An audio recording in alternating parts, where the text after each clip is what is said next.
Good morning বন্ধুরা, কেমন আছো সকলে? আশা করছি সবাই খুব ভালোই আছো। আর আমি তো খুব খুব খুব ভালো আছি, যেহেতু আজ রয়েছি বাপের বাড়িতে।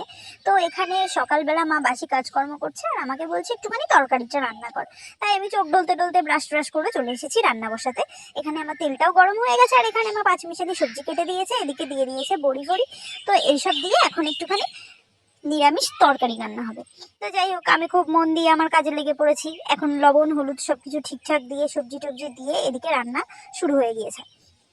রান্না করছি, যাই হোক ডেলি ডেলি তো আর করে দেওয়া হয় না, মাঝে মধ্যে যখন এসেছি মাকে একটু রান্না করে খাইয়েই দিই। তো আমি আমার এদিকে রান্নার ডিউটি পালন করলাম, তারপর অবশেষে আমার রান্নাটা কমপ্লিট হয়েছে। তো তারপর ভাবলাম যে রান্নাটা যখন করেইছি তখন খেয়েই দেখি কেমন হয়েছে। তো দেখলাম না, মোটামুটি খারাপ রান্না করিনি, ভালোই করেছি। তারপর এদিকে মা বসে পড়েছে মাছ কাটতে, দুপুরের রান্না হবে ওই জন্য মা এদিকে মাছ কাটছে, আমি বলছি একটু তাকাও, কিন্তু উনি তাকাবে না।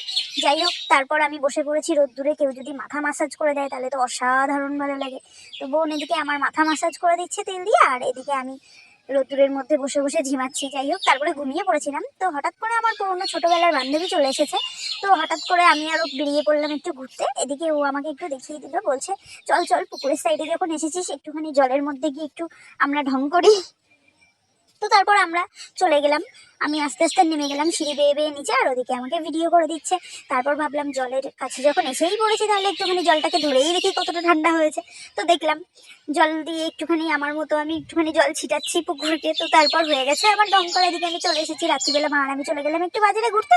তো ভিডিওটা এই পর্যন্তই, দেখা হচ্ছে।